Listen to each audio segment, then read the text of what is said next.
Esse é o Conviver, um podcast para falar de nós, as crianças.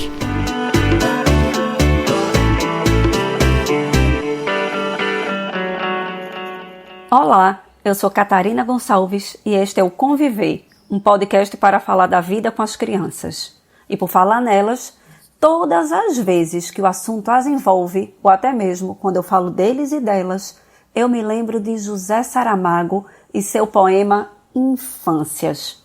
Para este escritor, há na memória um rio onde navegam os barcos da infância. Eu falo isso porque, cada vez mais, me sinto convencida de que Saramago estava certo, afirmando que, abre aspas, tudo quanto é rio abre no canto que conta do retrato a velha história, fecha aspas.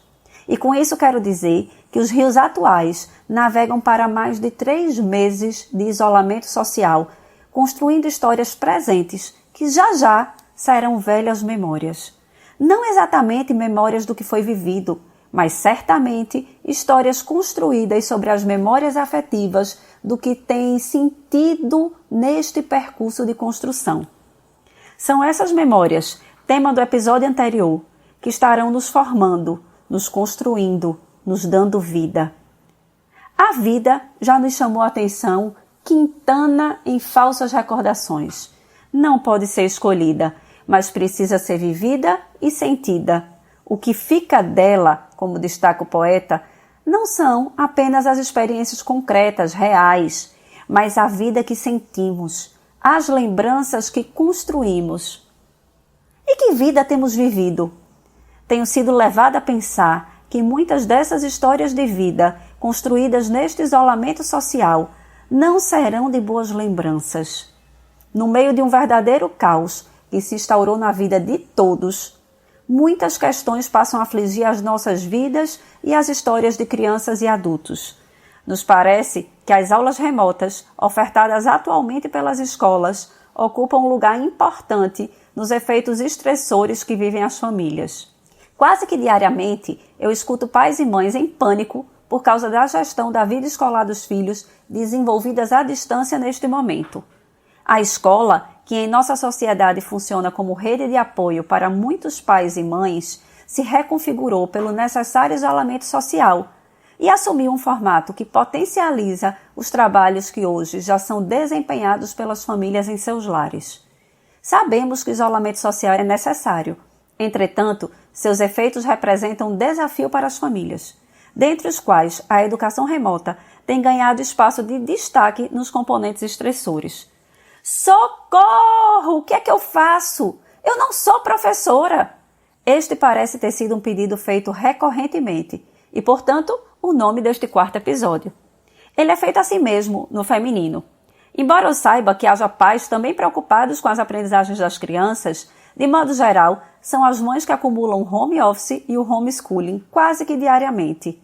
Justo por isso, são as mulheres que mais têm adoecido nesses tempos pandêmicos. De acordo com os dados publicados em um estudo recém-divulgado no Brasil, intitulado de Repercussões da Pandemia do Covid-19 no Desenvolvimento Infantil, produzido pelo Comitê Científico Núcleo Ciência pela Infância. De acordo com este paper, o contexto de estresse ocasionado pela Covid-19 e do isolamento social que dela emerge atrapalha a formação de um ambiente familiar propício ao desenvolvimento da criança. Isso porque há um duplo efeito derivado desta pandemia que vivemos. De um lado, há um agravamento dos problemas de saúde mental que atinge os adultos, em especial as mães. E de outro lado, a impossibilidade das escolas funcionarem numa perspectiva protetiva, de rede de apoio às famílias e de proteção mesmo em relação às crianças. Desse modo, as famílias assumem, então, um papel protetor e corregulador das emoções infantis, sendo estruturante para um desenvolvimento saudável das crianças. Isso porque as crianças também são muito atingidas pelos impactos do isolamento social, desenvolvendo desde insônia até comportamentos mais agressivos ou apatia. Foi querendo entender um pouco como as aulas remotas estão se organizando e ainda como estão as crianças neste tempo de pandemia que convidei um time de especialistas para a nossa conversa. Para pensar nas escolas, sobretudo na atualidade, eu precisava, antes de mais nada, compreender melhor os impactos desta pandemia e desse isolamento social no desenvolvimento infantil. Foi aí que entrou em cena a primeira convidada desse quarto episódio, Beatriz Smith, que é doutora em psicologia e professora da Universidade Federal do Rio Grande. A Beatriz, eu perguntei sobre a existência de estudos em torno dos impactos deste período para as crianças. Ela nos disse: sim, a gente já tem alguns estudos, né, especialmente estudos nos países asiáticos e na China, sobretudo, alguns países europeus, né, como na Espanha e na Itália. Então, o que a gente tem observado por meio desses estudos já publicados é que as crianças têm apresentado, por exemplo, alterações no padrão de sono e de alimentação, uma maior irritabilidade, agitação psicomotora em alguns casos, em outros casos a criança tem apresentado sonolência ao longo do dia. Além disso, manifestações de raiva, muitas vezes um comportamento um pouco mais opositor, assim, né? Então, uma tendência a desafiar, a não querer cumprir determinadas regras. Então, essas manifestações, elas são consideradas, de certa forma, adaptativas ou normativas para esse momento que a gente está vivendo, né? Então, elas são uma resposta. O que a gente tem que observar, então, a gente não pode considerar, assim, Catarina, esse é um ponto bem importante que eu queria destacar, a gente não pode considerar esse tipo de manifestação como sendo uma psicopatologia, né? Ou como sendo um transtorno, por exemplo. Então, essas mudanças comportamentais que as crianças estão apresentando nesse momento, inicialmente, elas provavelmente vão ser adaptativas. O que significa isso? Significa que são reações, vamos dizer assim, normais para uma situação considerada anormal, né? Então, esse é um ponto importante, que a gente não patologize, ou não enxergue, assim, não encare tudo como se fosse doença, como se fosse transtorno, uma psicopatologia, porque essas manifestações envolvem, por exemplo, a mudança da rotina, as crianças podem ficar mais irritadas porque estão, de fato, né, atividades como educação física, brincar com colegas, ter contato com outros membros da família ampliada, de repente visitar um avô, uma avó, numa casa que até tem um espaço maior e que a criança gostava de brincar, e pensando principalmente nas crianças dos centros urbanos, que muitas vezes vivem, né, em apartamentos ou em domicílios, assim, que tem um espaço um pouco mais restrito. Então, é claro que teve uma mudança na rotina, em termos, né, das atividades que elas desenvolviam, uma mudança, inclusive, na alimentação. Em muitas famílias a gente observou, e aí pode ser que a criança eventualmente tenha aumento ou redução do peso, não é? Então, todas essas mudanças que foram muito rápidas, né, que foram de fato de um dia para o outro, como você bem trouxe, elas vão ter implicações. Então, esse tipo de manifestação, esses sintomas, né, esses sinais e sintomas que têm sido observados, conforme a gente tem acompanhado evidências, né, de estudos desenvolvidos, por exemplo, na China, na Itália e na Espanha, eles, a princípio, podem ser considerados adaptativos, ou seja, eles são uma reação normal a essa situação anormal. Beatriz faz uma importante reflexão ao chamar a atenção para o fato de que as mudanças comportamentais serão adaptativas, mas, mesmo que saibamos que vão passar ou que são normais, digamos assim, elas geram muito estresse aos pais e às mães em todas as casas.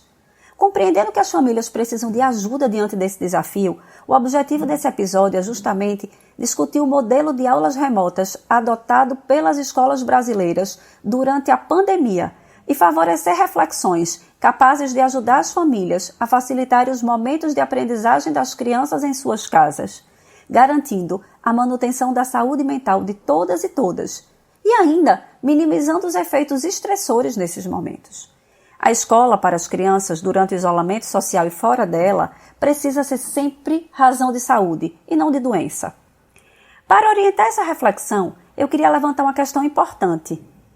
Pais, mães, continuam nessa mesma posição de pais e mães, mesmo durante a pandemia. Nenhuma pessoa virou professor ou professora em função do isolamento social.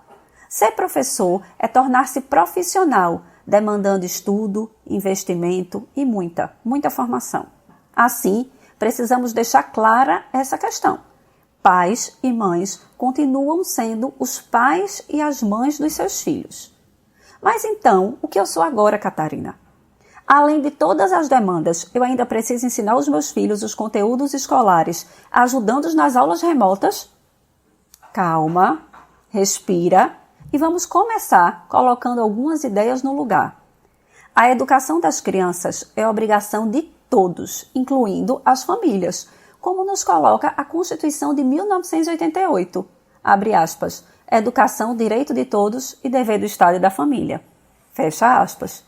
O que precisamos agora é ajudar as nossas crianças a continuarem aprendendo da única forma que é possível, à distância.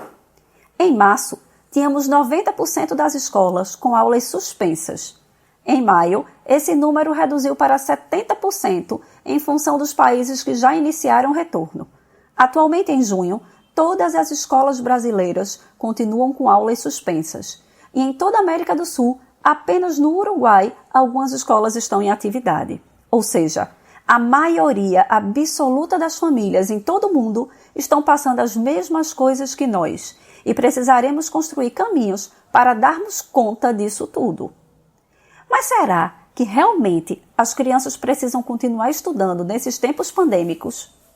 Eu mesma me fiz essa questão muitas vezes e confesso que em diferentes momentos desse isolamento eu dei diferentes respostas para essa minha questão. Eu não consigo ainda ter uma resposta definitiva para isso tudo, porque estamos tendo que aprender a viver com este carro da vida em movimento. Ser ator e pesquisador da própria vida não é nada fácil e demanda inúmeras reflexões. Por isso eu decidi que perguntaria a Beatriz a respeito dessa necessidade.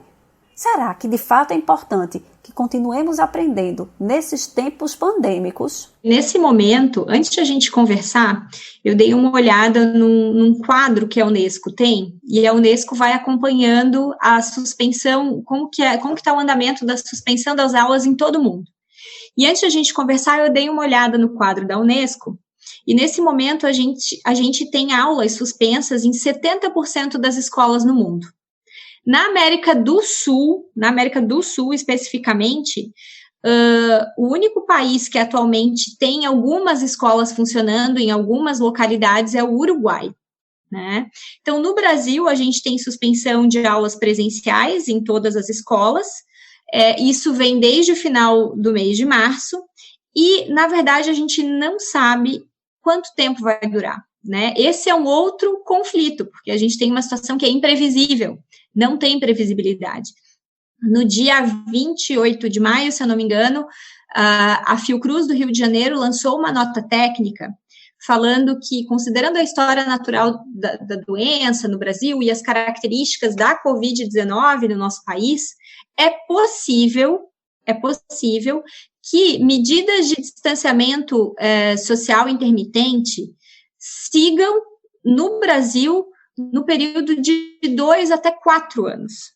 Então, essas demandas, né, de ensino remoto e todas essas tecnologias que precisam ser adquiridas agora, muito rapidamente, como você falou, de um dia para o outro, de fato, né, elas provavelmente vão se fazer necessárias, porque a gente não tem como esperar, né, a situação se normalizar, até porque a gente não sabe quando que isso vai acontecer.